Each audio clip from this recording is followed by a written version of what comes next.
최근 일본에서 일어난 한 사건으로 인해 대형 수송기는 국산화해야 한다는 주장에 힘이 실리고 있습니다. 얼마 전 일본은 미국 보잉으로부터 민항기 기반 급유기인 KC-46을 구입했는데 말도 안 되는 갑질을 당했다는 사실이 국내까지 전해졌는데요. 블룸버그 통신에 따르면 보잉은 KC-46 예비 부품 계약서에 항공자에 대해 판매하는 부품의 가격을 미공군이 구입할 때보다 15배나 비싸게 불렀다고 합니다. 이에 항공자에 대해 급유기를 관리하던 미공군이 오히려 미국 보잉이 항의하는 웃지 못할 일이 일어났는데요. 앤 스테파닉 미공군 대변인은 당시 성명을 통해 전체 계약 내용 중 1천만 달러는 터무니없는 덤택이라며 값이 부풀려진 140개 부품에 대한 가격 정보를 요구했음에도 제대로 된 정보를 받지 못했다고 보잉을 비난했습니다.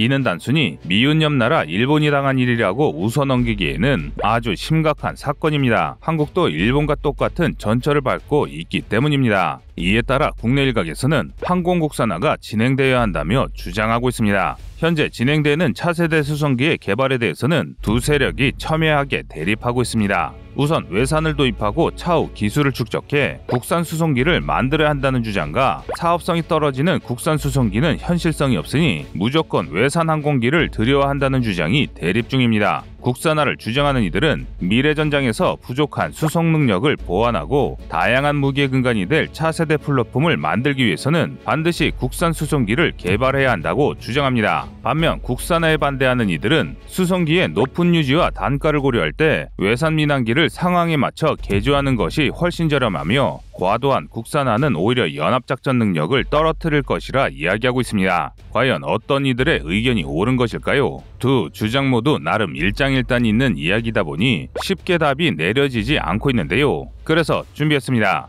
오늘은 한국의 국방력을 단숨에 끌어올릴 수 있는 차세대 수송기 개발에 대해 알아보겠습니다.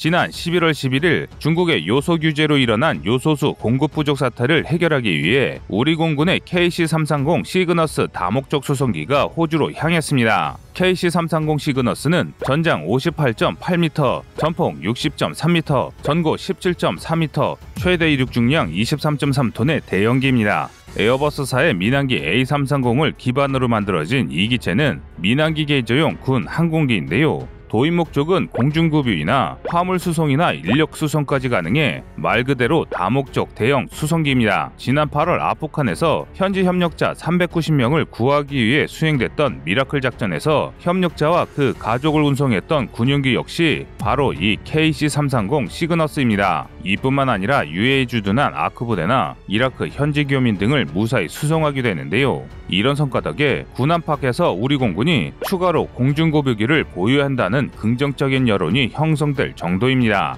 하지만 이 훌륭한 성과에도 공군 입장에서는 마냥 웃을 수만은 없는 상황입니다. KC-330 시그너스의 주도인 목적은 해외를 오고 가는 수송 임무가 아니라 전평시 아군 작전기의 작전 능력 향상을 위한 공중급유기이기 때문입니다. 일각에서는 KC-330을 수송기 임무에 투입하다 정작 KC-330이 필요한 순간에 KC-330이 없는 황당한 일을 겪게 될지도 모른다는 우려를 나타내고 있습니다. 가장 문제가 되는 지역은 독도상공과 이호도가 위치한 카디즈 체남단인데요. KC-330이 도입되기 전까지 우리 공군이 독도상공에서 작전을 할 수 있는 시간은 기체마다 상이했으나 10에서 30분을 넘지 못했습니다. 특히 채공 시간이 짧은 KF-16의 경우 5분 안에 모든 임무를 마쳐야 했는데요. 하지만 KC-330이 도입되면서 공중급유를 통해 1시간 이상 추가로 작전을 수행할 수 있게 됐습니다. 이는 한중일의 방공식별구역이 겹치는 카디즈 남단에서도 마찬가지인데요. 따라서 항모가 없는 대한민국으로서는 KC-330이 없다면 중국과 일본에 제대로 대응하지 못하는 참사가 일어날 수 있습니다. 그런데 우리 군이 보유한 KC-330의 수는 고작 4대뿐입니다. 추가 도입이 이루어지기 전까지는 정비와 훈련 등 각종 소요를 고려했을 때 1개에서 2기밖에 움직일 수 없는 상황인데요. 그중 1대를 해외로 돌려버린다면 유사시에 제대로 대응할 수 없는 것이 당연합니다. 이러니 말이 안 나올 수가 없습니다. 많은 군사 전문가들이 아무리 다목적기로 구입했다지만 수송기가 할 일을 급유기가 하고 있는 비정상적인 상황을 문제라 주장하고 있습니다. 그리고 이 문제를 해결하기 위해 한시라도 빨리 대형 수송기를 도입해 임무에 맞는 역할을 부여해야 한다고 목소리를 높이고 있는데요. 이에 따라 국군의 미래 수송기 도입 사업인 대형 수송기 2차 사업으로 우리 국민들의 시선이 쏠리는 중입니다. 에어버스사 A400M, 엠브라에르사의 KC390과 그리고 록히드 마틴의 C130J302 경쟁 중인데요. 이 중 C130J30과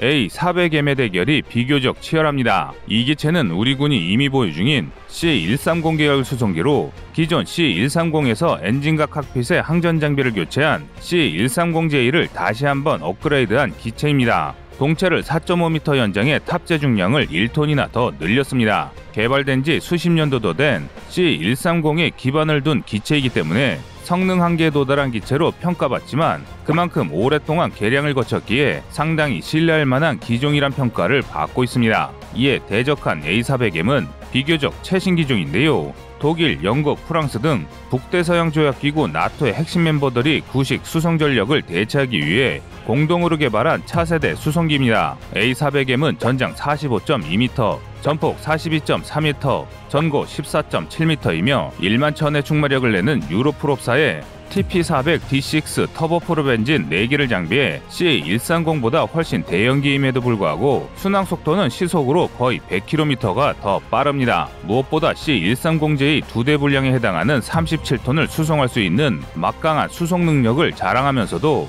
전술 이륙거리와 착륙거리가 각각 987m, 770m에 불과해 낙후된 도로나 야전에서도 원활한 작전이 가능합니다. 다만 단가가 상당합니다. 옵션과 시점에 따라 다르지만 대당 2천억 원 정도로 예측되는데요. 이 금액이면 지난 5월 방위사업청이 공개한 대형 수송기 2차 사업 예산으로는 2대를 겨우 살 정도입니다. 뿐만 아니라 우리 군이 기존에 사용하지 않던 유럽제 장비이다 보니 별도의 유지관리 인력이 필요하다는 점도 단점으로 지목됩니다. 정리하자면 C130은 검증된 신뢰성과 저렴한 가격이 장점이고 A400M은 우수한 성능과 차후 개량이 유리하다는 점이 장점인데요. 이 때문에 국내에서도 제한된 예산으로 무엇을 구매할지 고민이 상당합니다. 그런데 뜻하지 않은 곳에서 생각지도 못한 문제가 생겼습니다.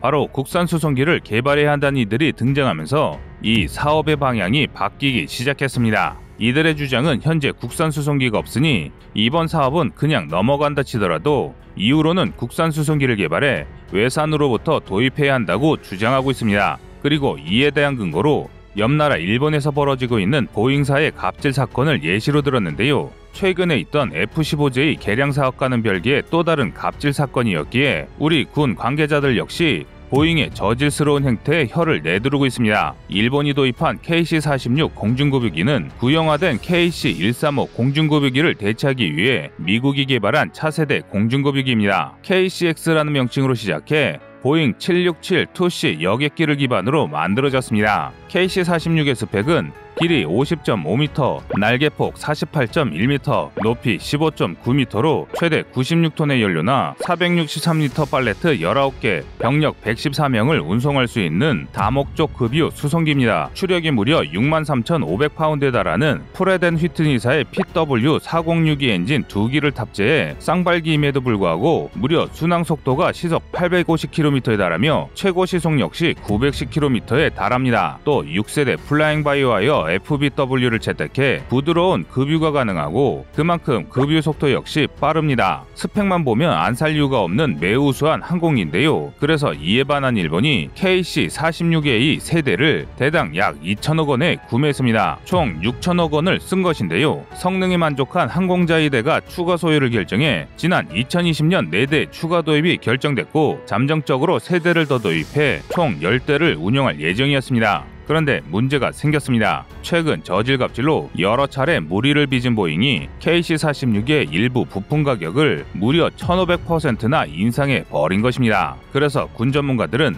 보잉이 일본에 했던 갑질을 우리에게 하지 말라는 법이 없고 보잉사만큼은 아니더라도 마찬가지인 미국 회사 록히드 마틴이 C130 수송기를 이용해 폭리를 취하지 말란 법은 없습니다. 그래서 일본 국내 일각에서는 더 이상 외산 도입에 의존하지 말고 차세대 수송기를 하루라도 빨리 자체 개발해야 한다고 주장하고 있습니다. 또한 그냥 무턱대고 개발하자고 주장하는 것도 아닙니다. 대한민국의 수송기를 개발할 만한 역량을 가진 기업이 둘이나 있으니 사업 예산만 충분하다면 경쟁 체제를 구축하는 것도 가능하다는 것입니다. 두 기업은 바로 대한항공과 한국항공 우주산업 카이입니다. 현재 카이와 대한항공은 무인기 사업을 두고 치열하게 격돌하고 있습니다. 공군의 중고도 무인기 MUAV와 스텔스 무인전투기 가오리-X를 대한항공이 주도해 개발 중이며 육군의 군단급 무인기와 KF-21 LAH와 수리온 등을 카이가 개발 중입니다. 또 수직이 착륙 무인기를 두고 두 기업이 치열하게 경쟁 중인데요. 국내 수송기 개발론자들에 따르면 이 정도 역량을 가진 두 기업에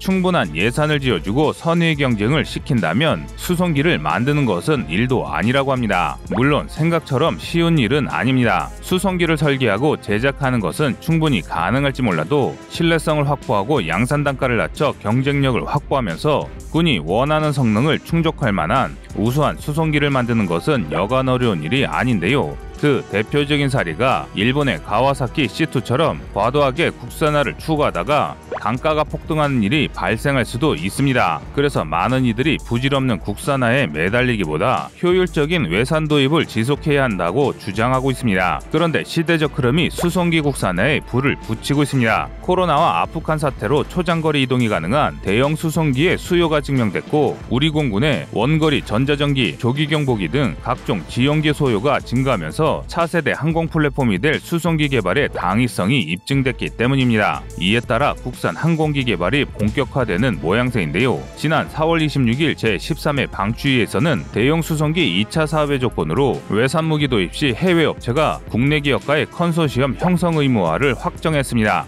간단하게 말하면 국내 업체가 일정 이상 수송기 부품 제작에 참가한 외산 수송기만 구매하겠다는 것인데요. 이는 수송기 자체 개발을 위한 기술 축적의 일환이라는 것이 군 전문가들의 의견입니다. 부족한 기술을 해외 업체와 컨소시엄에 보완하고 다가올 미래를 준비하겠다는 것입니다. 이는 굉장히 현명한 판단입니다. 기술도 없는데 무턱대고 사업을 무리하게 추진하는 게 아니라 선진 국가들의 기술을 받아들여 자체 역량을 확보하겠다는 것입니다. 여러분의 생각은 어떠신가요? 시청자님의 현명한 의견을 댓글로 남겨주시기 바랍니다. 여러분들의 좋은 의견이 좋은 영상을 만드는데 많은 힘이 됩니다. 이상 꺼리튜브였습니다.